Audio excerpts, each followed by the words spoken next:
आज जो चैप्टर हम स्टार्ट कर रहे हैं ना, उस चैप्टर का नाम है लिमिटेड लायबिलिटी पार्टनरशिप। ठीक है, आपको पहले मैं इसका बेसिक सिखा देता हूँ, फिर चैप्टर बनाना पढ़ाना शुरू करूंगा। देखो यहाँ पर हम लिखते हैं क्या नाम है, एलएलपी। आखिरकार ये है क्या, एक फॉर्म ऑफ बिजनेस है। ठीक है, अब अगर मैं इसको आपको डिटेल में बताऊं ना, तो ये एक हाइब्रिड फॉर्म ऑफ बिजनेस होता है। सर अब आप बोलोगे हाइब्रिड का मतलब क्या हुआ, सर आप क्या बता रहे हो हमको। चलो मैं इसका एक और नाम देता हूँ, इसको मैं स्पेशल बिजनेस व्हीकल कहता हूँ। आप बोलोगे सर इतने टेक्निकल वर्ड आप क्यों यूज कर रहे हो, तो चलो सर आपके लिए इस चीज को इजी कर देते हैं। हम दो बिजनेस के बारे में देखते हैं। एक बिजनेस का नाम है पार्टनरशिप। ठीक है, पार्टनरशिप आपको पता है कौन से लॉ में कंटेन्ड होता है, Indian partnership act, Indian partnership act 1932 में। ठीक है, और एक और बिजनेस का नाम लिखते हैं कंपनी। ठीक, कंपनी कौन से फॉर्म एक्ट में रजिस्टर्ड होता है, इंडियन कंपनीज एक्ट 2013। अब हम गैदर करते हैं पार्टनरशिप के बारे में अच्छी चीजें क्या है। तो सबसे पहली अच्छी चीज है यहाँ पे शेयरिंग ऑफ प्रॉफिट होता है।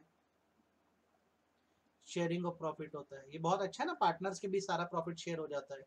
दूसरी बात ये क्या होता है, इजी टू रन होता है, बिजनेस को चलाना आसान होता है। पार्टनरशिप क्योंकि 2 या 3 पार्टनर होते हैं, मिलकर चला सकते हैं। बनाना आसान होता है, less formality, easy to form, बहुत ज्यादा डॉक्यूमेंटेशन नहीं होता। सही बात है। फ्लेक्सिबिलिटी है, जरूरत पड़ने पर आप बिजनेस को चेंज भी कर सकते हो। ठीक, अब बात करते हैं कंपनी के फायदे की। तो सबसे बड़ा फायदा जो कंपनी का वो है, एक ही है, separate legal entity. Separate legal entity, ठीक है। दूसरा फायदा है क्योंकि सेपरेट लीगल एंटिटी है तो कंपनी क्रिएटेड बाय लॉ है, तो परपेचुअल सक्सेशन। ठीक, तीसरा फायदा है, ये कंपनी ऐसा बिजनेस है जिसमें लायबिलिटी क्या होती है, लिमिटेड होती है ना। तो अब आप देखोगे तो पार्टनरशिप बनाने का फायदा ये है कि बढ़िया प्रॉफिट पार्टनर्स में शेयर हो जाता है, कोई दुनियादारी नहीं। कंपनियों में क्या होता है यार, शेयर होल्डर्स को बांटना पड़ता है। डायरेक्टर कंपनी चला रहे लेकिन उनके हाथ में केवल सैलरी आ रही है, तो वो मजेदार काम नहीं है ना। पार्टनरशिप को बनाना बहुत आसान है, फॉर्म करना बहुत आसान है, रन करना आसान है, फ्लेक्सिबल है, मतलब आप बदल सकते हो। ये पार्टनरशिप के फायदे। कंपनी के क्या फायदे हैं, सेपरेट लीगल एंटिटी है, मतलब अपने मेंबर से अलग है। कंटिन्यूस लाइफ है, आंधी है, तूफान है, बम गिर जाए, कंपनी बंद नहीं होगी। और यहाँ पे लाइबिलिटी लिमिटेड है। तो ये पार्टनरशिप भी बहुत अच्छा फॉर्म ऑफ बिजनेस है, कंपनी बहुत अच्छा फॉर्म ऑफ बिजनेस है, पर अपने अपने इनके डीमेरिट्स भी हैं अगर आप देखोगे तो। जैसे अगर आप बोलोगे पार्टनरशिप का क्या डीमेरिट है, तो एक डीमेरिट है अनलिमिटेड लाइबिलिटी। यहाँ पे लाइबिलिटी अनलिमिटेड होती है, मतलब आपको अपने घर से ही पे करना पड़ेगा। दूसरी चीज लैक ऑफ कंटिन्यूटी, पार्टनर मरे, बिजनेस क्या हो गया, बंद हो गया, है ना इशू इस बात का। ठीक, यहाँ पर नुकसान क्या है, तो नुकसान ये है कि ओनरशिप एंड मैनेजमेंट सेपरेट है, शेयर होल्डर ओनर है और मैनेज डायरेक्टर करता है। तो डायरेक्टर अगर ढंग से कंपनी को नहीं चलाए तो कंपनी डूब जाएगी। दूसरी दिक्कत है लॉट्स ऑफ फॉर्मेलिटीज, दुनिया भर की फॉर्मेलिटीज है कंपनी बनाने पे, इतने सारे कंप्लायंसेस करने होते हैं। तो डिसाइड ये किया गया कि देखिए पार्टनरशिप में भी अपने नुकसान हैं, कंपनी के भी अपने नुकसान हैं, अपने फायदे हैं, अपने फायदे हैं। तो क्यों ना ऐसा किया जाए कि एक हाइब्रिड वर्जन तैयार किया जाए, किसका, पार्टनरशिप और कंपनी का। और ऐसा करके दोनों के जो बेनिफिट्स हैं उसको एक बिजनेस में डाल दिया जाए। कुछ ऐसा किया जाए कि दोनों के बेनिफिट्स एक बिजनेस में डाल दिया जाए। अच्छा एक बार बेनिफिट देख लो पार्टनरशिप के, क्या, profit sharing, easy to run, easy to form, flexibility. Companies का सेपरेट एंटिटी, परपेचुअल सक्सेशन मतलब अनलिमिटेड लाइफ और लिमिटेड लाइबिलिटी। सब फायदों को मिलाकर जो एक बिजनेस तैयार हुआ वो बिजनेस कहलाया एलएलपी। ठीक है, एलएलपी का मतलब क्या, limited liability partnership. Limited liability partnership कहने का मतलब है एक ऐसी पार्टनरशिप जो नॉर्मल पार्टनरशिप से अलग है। और आप साधारण शब्दों में बोलो तो a business entity in form of partnership which is registered which is registered under देखो पार्टनरशिप का रजिस्ट्रेशन नहीं होता था, लेकिन लिमिटेड लायबिलिटी पार्टनरशिप का कंपनियों की तरह रजिस्ट्रेशन होगा एलएलपी एक्ट 2008। ठीक है, एक ऐसी बिजनेस एंटिटी जो पार्टनरशिप के फॉर्म में बनेगी बट उसका रजिस्ट्रेशन होगा एलएलपी एक्ट 2008 में, जिसके कारण अब हो जाएगा क्या, इसकी सेपरेट लीगल एंटिटी हो जाएगी। मतलब जो बनाने वाले पार्टनर है उनसे अलग है एलएलपी बिजनेस। दूसरा, क्योंकि रजिस्टर्ड है तो परपेचुअल सक्सेशन हो जाएगा। ठीक है, क्योंकि सेपरेट एंटिटी है तो ये बिजनेस अपने नाम से वर्क करेगा, तो यहाँ पार्टनर्स की लायबिलिटी क्या हो जाएगी, लिमिटेड हो जाएगी। ठीक है, तो ये देखो कंपनी के अच्छे अच्छे फीचर्स आ गए रजिस्टर्ड होते ही, क्योंकि बाय नेचर आखिरकार ये है पार्टनरशिप, तो आज भी यहाँ क्या होगा, शेयरिंग ऑफ प्रॉफिट होगी होगी। क्योंकि ये कंपनी नहीं है तो उतनी फॉर्मेलिटी लगेगी नहीं, तो इसको बनाना आसान है, इजी टू फॉर्म है। ठीक है, यहाँ पर कंपनियों की तरह एमओए ना बन के यहाँ पर जैसे पार्टनरशिप डीड बनती थी, तो यहाँ पर बनेगा एलएलपी अग्रीमेंट, एलएलपी अग्रीमेंट बनेगा। तो अब मैं आपको डिटेलिंग में बता दूं भाई, एलएलपी क्या है, एक हाइब्रिड फॉर्म ऑफ बिजनेस है जो कंपनी और पार्टनरशिप दोनों के अच्छे फीचर्स को कंटेन करके बनाया गया है। कंपनी का सबसे बेहतरीन फीचर है, कंपनी होती है रजिस्टर्ड, तो एलएलपी को भी रजिस्टर्ड करने की बात की गई है। और इसके लिए जो एप्लीकेबल लॉ रखा गया है, एप्लीकेबल जो लॉ रखा गया है जिसमें कंपनियां रजिस्टर्ड होगी, वो लॉ कौन सा है बेटा, एलएलपी एक्ट 2008। आई होप आपको इतनी बातें समझ आ गई होगी। अब यहाँ पर मैं कुछ चीजें लिखता हूँ आपके लिए जो आपको पता होना चाहिए। एलएलपी में बेसिकली हिसाब ये होता है कि यहाँ जो पार्टनर्स होते हैं ना, उनको एलएलपी पार्टनर्स बोलते हैं। ठीक है, एलएलपी पार्टनर्स बोलते हैं। और जो यहाँ पर एक्टिव होते हैं, जैसे पार्टनरशिप में हम पढ़ते हैं ना एक्टिव पार्टनर, तो यहाँ पे जो एलएलपी पार्टनर है उनमें से जो एक्टिव होते हैं, जो सच में वर्क करते हैं, उनको डेजिग्नेटेड पार्टनर्स कहा जाता है। जैसे सपोज करो एक एलएलपी में 8 एलएलपी पार्टनर है, उसमें से एक्टिव कितने हैं, उसमें से एक्टिव है 5, तो डेजिग्नेटेड पार्टनर कितने हुए, 5। तो पार्टनरशिप में जैसे एक्टिव वर्ड यूज होता है, यहाँ पे डेजिग्नेटेड वर्ड यूज होता है। ये पहली बात आपको पता होनी चाहिए। दूसरा, कितने होने चाहिए एलएलपी में डेजिग्नेटेड पार्टनर, एक्टिव पार्टनर कितने चाहिए काम चलाने के लिए, तो मिनिमम ध्यान रखो हमेशा 2 चाहिए, और मैक्सिमम कोई लिमिट ही नहीं है, नो लिमिट। नेक्स्ट थिंग जो आपको पता होनी चाहिए वो ये है, क्योंकि ये रजिस्टर्ड है तो इनकी वर्किंग जो है, वर्किंग मतलब जो फाइलिंग है, जैसे कंपनी की फाइलिंग होती है वैसी इनकी भी filing ministry of corporate affairs में होती है, एमसीए में होती है। जैसे कंपनी के ई फॉर्म्स होते हैं, इनके एलएलपी फॉर्म्स होते हैं। ठीक है, आपको लिमिटेड लायबिलिटी पार्टनरशिप का डिटेल जमा करना हो तो आपको एलएलपी फॉर्म जमा करना होगा, ध्यान रखना। जैसे कंपनियों में डायरेक्टर्स को कौन सा नंबर देना होता है, डिन नंबर होना लेना होता है ना, वैसे एलएलपी के जो पार्टनर्स होते हैं ना, खासकर डेजिग्नेटेड पार्टनर, उनको डीपीआईएन लेना होता है।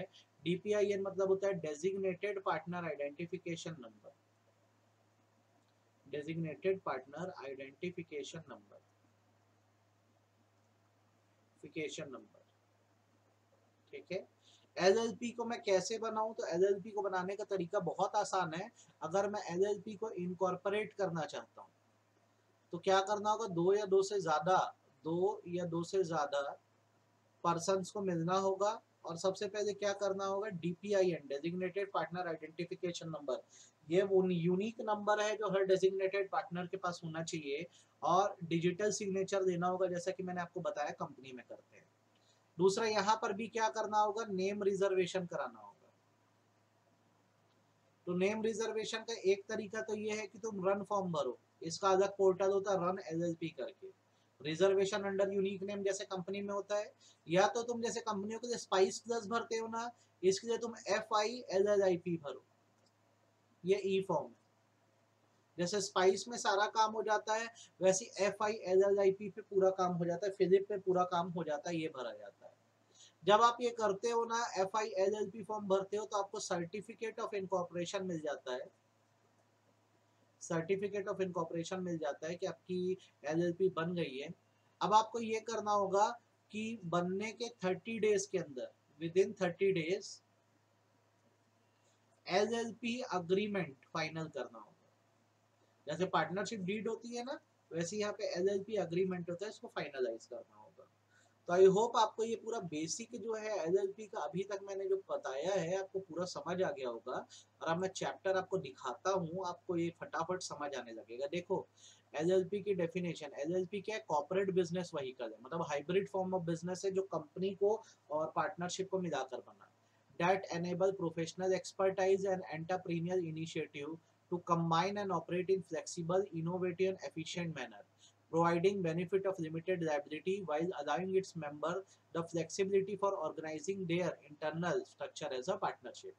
क्या है हिंदी में अगर कहूँ तो एलएलपी एक बिजनेस व्हीकल मतलब बिजनेस एंटिटी है जिसको प्रोफेशनल एक्सपर्ट्स बनाते हैं, और क्योंकि इसमें पार्टनरशिप के फीचर है तो बहुत ज्यादा ही फ्लेक्सिबल है। आप इसका नेचर देखोगे, कैरेक्टरिस्टिक, तो सबसे पहले बॉडी कॉर्पोरेट है क्योंकि कंपनी की तरह ही ये किस में रजिस्टर्ड हुई है? एलएलपी एक्ट 2008 में रजिस्टर्ड हुई है। तो पार्टनर से अलग सेपरेट एंटिटी है, इसका परपेचुअल सक्सेशन है। इंडिया में एलएलपी के लिए लॉ कौन सा है? तो लिमिटेड लायबिलिटी पार्टनरशिप एक्ट 2008 है। इस पर इंडियन कंपनीज एक्ट 1932 के प्रोविजन अप्लाई नहीं होते। हर एलएलपी के आखिरी में एलएलपी या लिमिटेड लायबिलिटी पार्टनरशिप लिखा होगा वर्ड। जैसे मैं बोलता हूँ सतीश, आगे मैं बोलता हूँ एंड जमशेद, हम दोनों पार्टनरशिप बना रहे हैं, अगर ये एलएलपी है तो आगे हमारे लिखा होगा क्या है? जैसे कंपनियों में लिमिटेड लिखा होता है, इसमें एलएलपी लिखा होता है।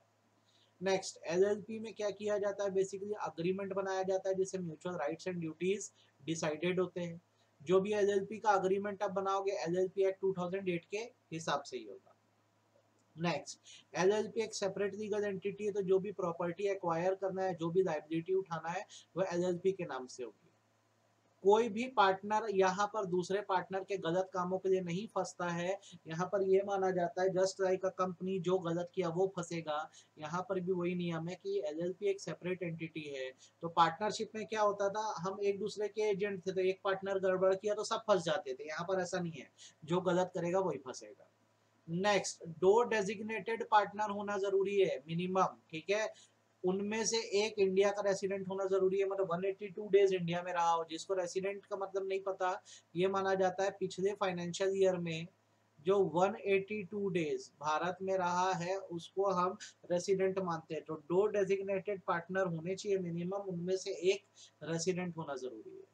देन हर एलएलपी को क्या करना होगा? अपना एनुअल अकाउंट्स मेंटेन करना होगा, मतलब बैलेंस शीट P&L, जिसमें वो अपना ट्रू स्टेट ऑफ अफेयर बताएंगे। और हर साल सॉल्वेंसी सर्टिफिकेट भी बनाना होगा कि वो कंगाल नहीं हो रहे। नेक्स्ट, सेंट्रल गवर्नमेंट जब चाहे तब एलएलपी में इंस्पेक्शन करवा सकती है, एक इंस्पेक्टर को अपॉइंट करवाती है। नेक्स्ट, अगर कोई फर्म है या कोई प्राइवेट कंपनी है या कोई पब्लिक कंपनी है जो अनलिस्टेड है, अनलिस्टेड मतलब स्टॉक एक्सचेंज में रजिस्टर्ड नहीं है, इनके पास ऑप्शन होता है कि अपना कन्वर्जन जो है एलएलपी में करवा सकते हैं। ये पूरी चॉइस है, फर्म को भी दिया गया, मतलब पार्टनरशिप फर्म को, प्राइवेट कंपनी को भी, और पब्लिक कंपनी जो अनलिस्टेड है। अच्छा, लिस्टेड है तो क्या होगा?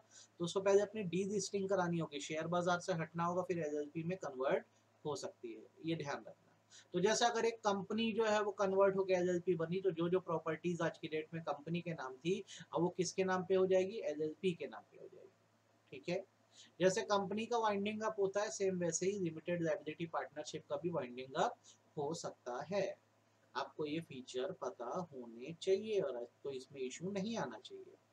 फायदे एडवांटेज की बात करूं तो बनाना बड़ा आसान है, इसको लेस कॉम्प्लिकेटेड है। लाइबिलिटी लिमिटेड है, परपेचुअल सक्सेशन मतलब क्या? कंटिन्यूअस लाइफ है। मैनेज करना बड़ा आसान है, जो पार्टनर्स है वही मैनेज करते हैं। यहाँ पर कोई भी आकर एलएलपी का पार्टनर बन सकता है, यहाँ पे ओनरशिप इजीली ट्रांसफरेबल होती है।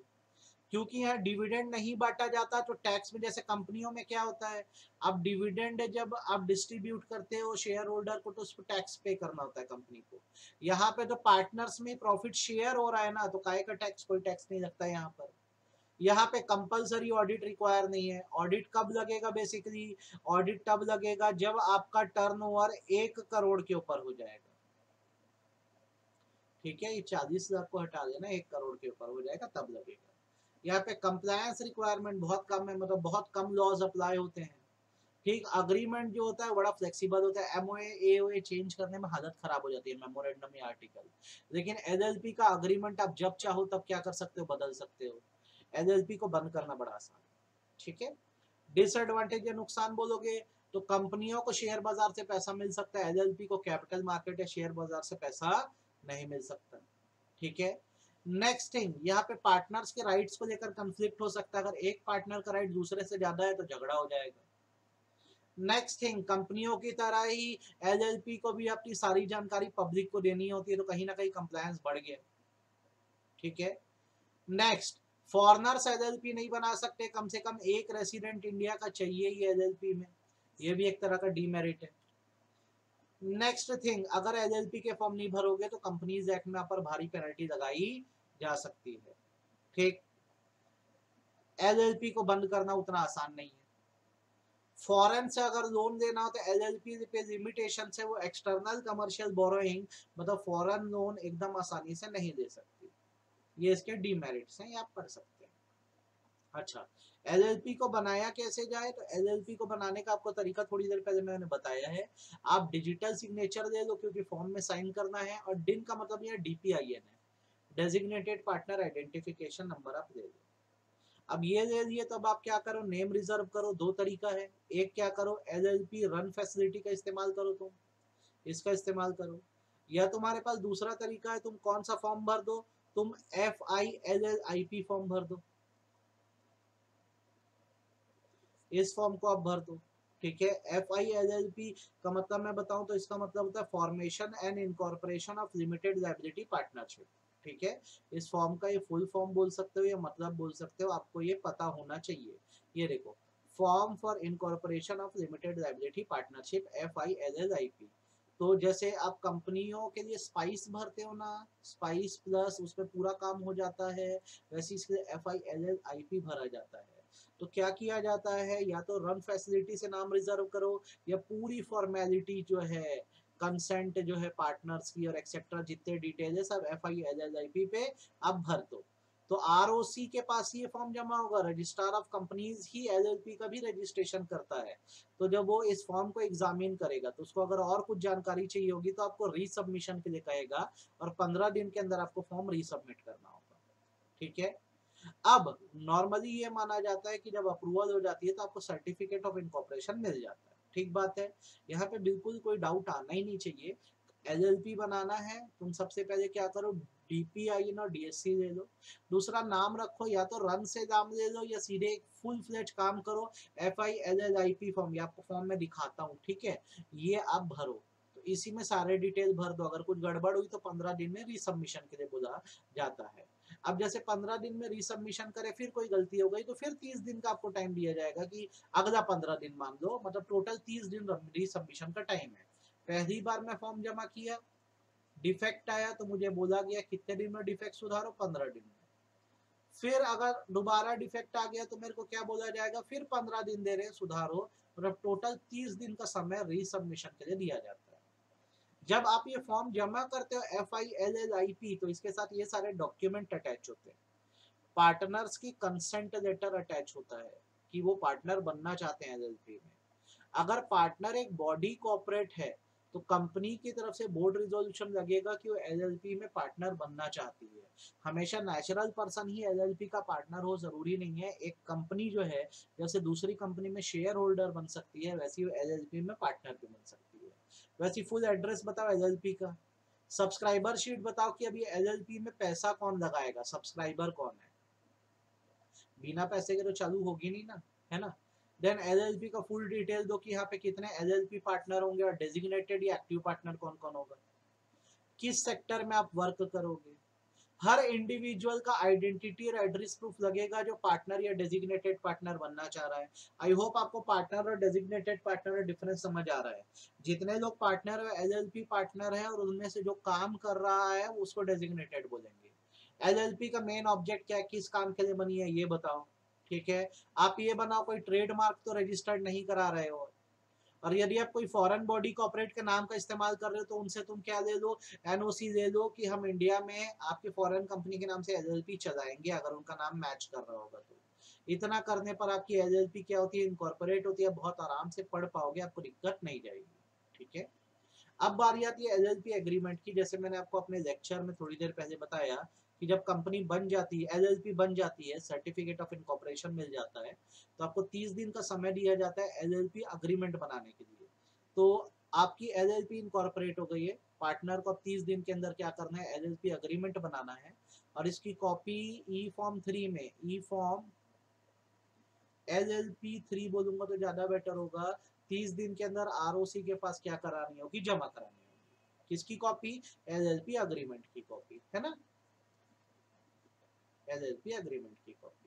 तो एलएलपी एग्रीमेंट क्या है, पार्टनर्स के बीच का रिटर्न एग्रीमेंट है, जिसमें उन्होंने अपनी राइट्स एंड ड्यूटीज डिसाइड करी है।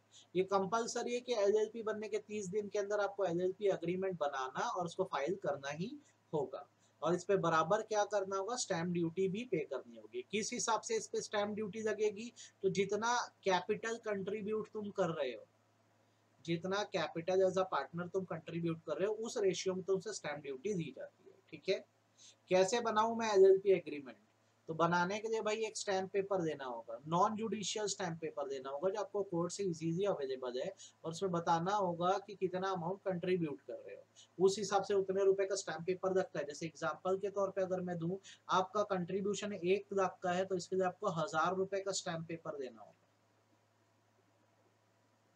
कोर्ट से आपको जाके देना होगा।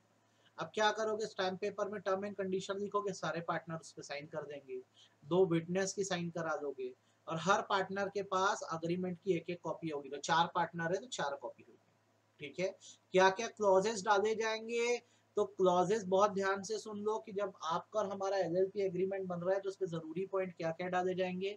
सबसे पहला डाला जाएगा डेफिनेशन, हर एक चीज को डिफाइन किया जाएगा। जैसे प्रॉफिट, तो प्रॉफिट का मतलब क्या, फाइनेंशियल ईयर, तो फाइनेंशियल ईयर का मतलब क्या, पार्टनर, तो मतलब पार्टनर का मतलब क्या, हर चीज को डिफाइन कर दिया जाएगा ताकि डाउट ना हो।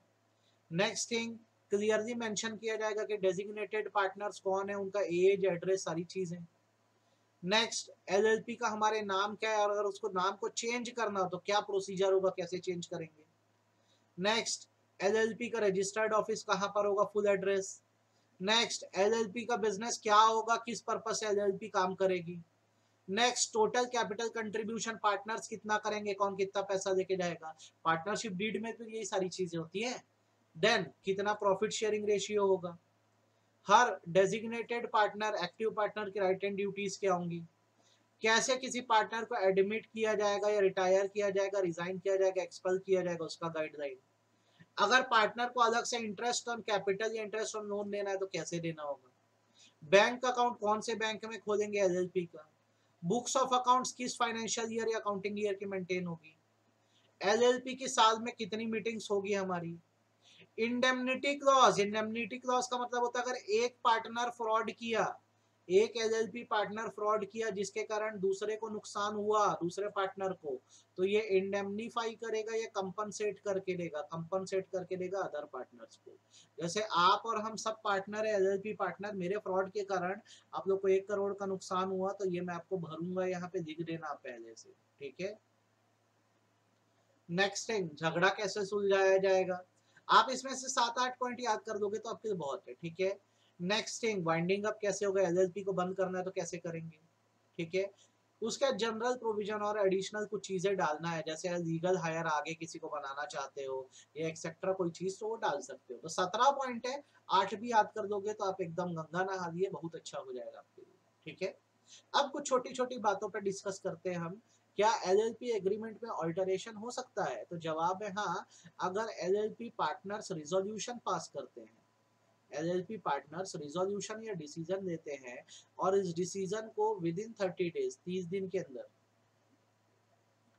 30 दिन के अंदर वो ई फॉर्म एलएलपी 3 भर के आरओसी को बता देते हैं अमेंडमेंट के बारे में, और ये सारी चीज अटैच कर देते हैं, पुराना एलएलपी एग्रीमेंट जो चेंज कॉपी है वो, और उसके अलावा एडिशनल कोई अटैचमेंट लगाते हैं, तो एलएलपी के एग्रीमेंट पे चेंज हो जाता है। सर ये वाला पॉइंट नहीं समझ आ रहा है हम लोग को, एलएलपी एग्रीमेंट में पहले लिखा था आपको कि भाई प्रॉफिट शेयरिंग जो होगी 50:50 की होगी, अब इसको तुम अमेंड करके 80:20 करना चाह रहे हो, तो नॉर्मली माना जाएगा कि उसके लिए पार्टनर्स की कंसेंट लगेगी, कंसेंट को आपको आरओसी के पास जमा करा देना है, किसमें, फॉर्म एलएलपी 3 में, फॉर्म 3 या एलएलपी 3 बोल दो तो ज्यादा बेटर है।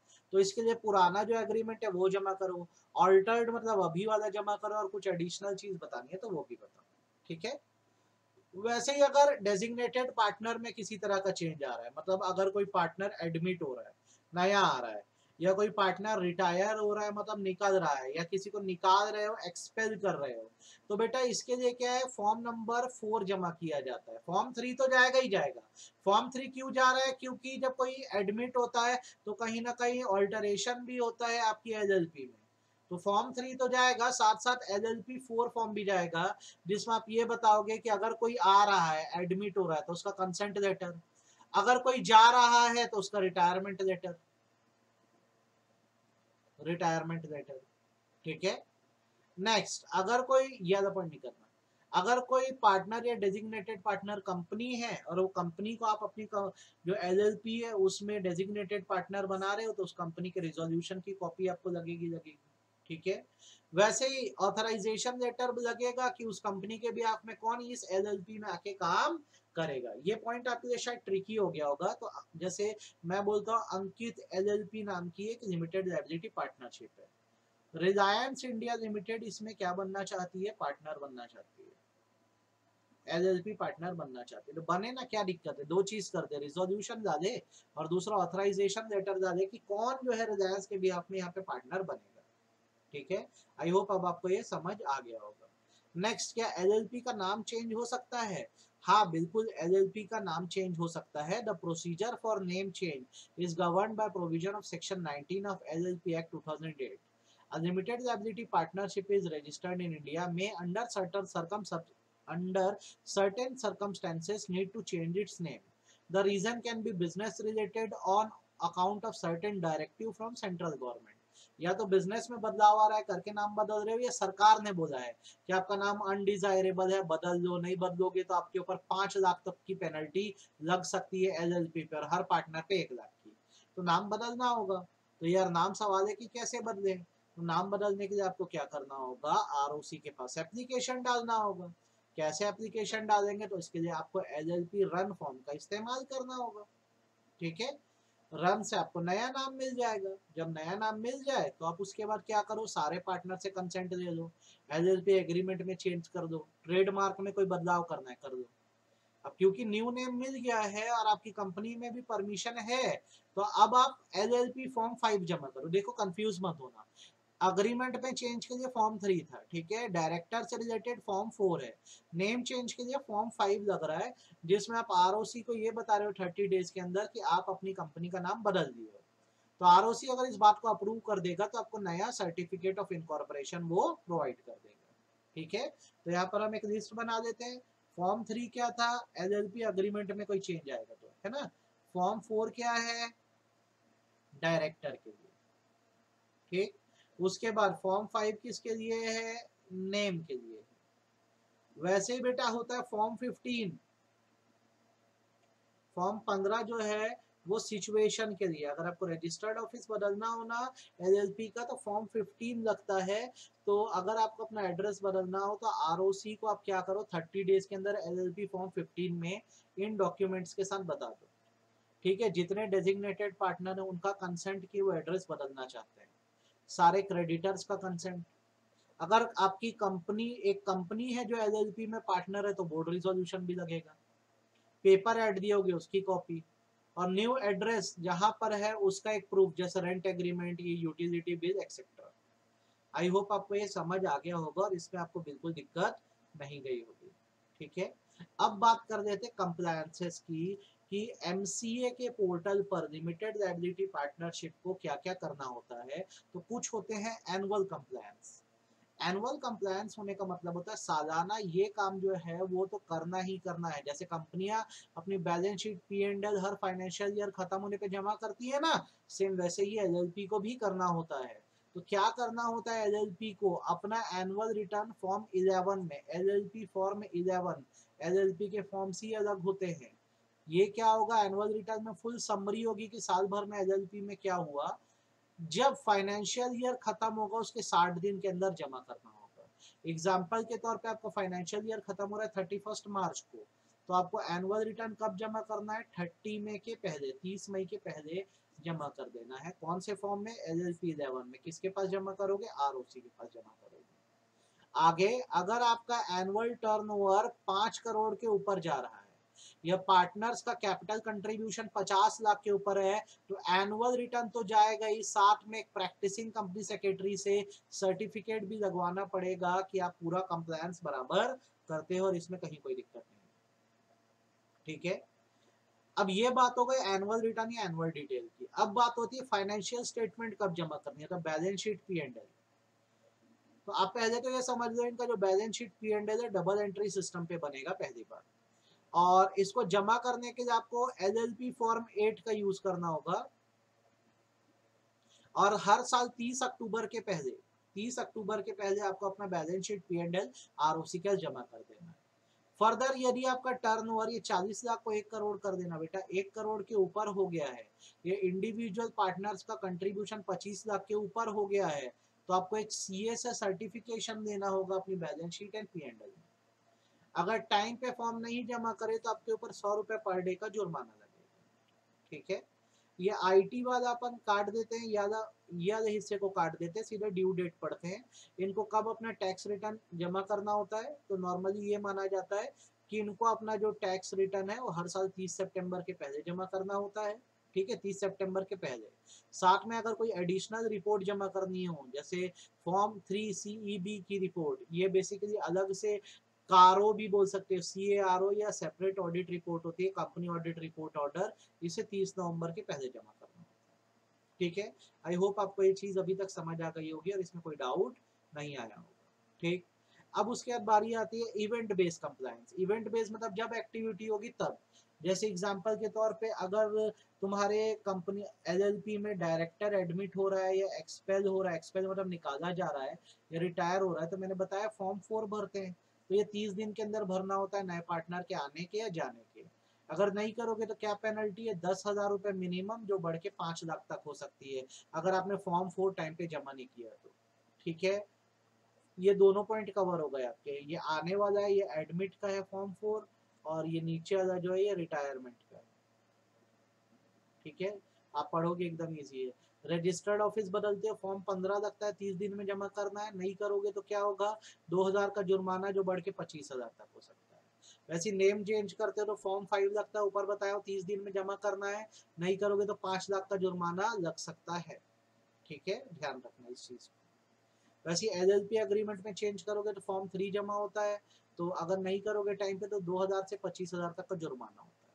तो इवेंट बेस्ड का मतलब ही तो यही होता है ना बेटा, जब इवेंट होगा तब ये काम करेंगे। एनुअल का मतलब हर साल तो एनुअल कंप्लायंस में ये सारी चीज जमा करनी है ना। इवेंट, ये एनुअल कंप्लायंस जो मैंने बताया, एनुअल रिटर्न या बैलेंस शीट या टैक्स, ये तो हर साल करना है, रूटीन है। इवेंट बेस्ड का मतलब क्या है? जब वो एक्टिविटी होगी तब, जैसे एडमिशन पे 30 दिन के अंदर फॉर्म 4 भरना है, रिटायरमेंट के अंदर 30 दिन के अंदर फॉर्म 4 भरना है, रजिस्टर्ड ऑफिस चेंज करोगे फॉर्म 15 भरना है। करो ना, नहीं करोगे तो पेनल्टी लगेगी। ये आपको सब पढ़ना पड़ेगा, इंपॉर्टेंट है। वैसे अगर डेजिग्नेटेड पार्टनर में कोई बदलाव आया है तो फिर फॉर्म 4 भरो, नहीं भरोगे तो 2,000 से 25,000 तक का जुर्माना है। यहाँ पे जाके आपका पूरा LLP चैप्टर खत्म हो गया। आपको अलग से इसमें मैं क्या करूंगा, LLP अग्रीमेंट का एक सैंपल भेजूंगा। आपको एग्जाम में ड्राफ्ट करने बोल सकता है, बताओ LLP एग्रीमेंट कैसे बनाया जाता है, तो सैंपल मैं भेजूंगा। अदरवाइज आपका चैप्टर कंप्लीट हो गया बेटा।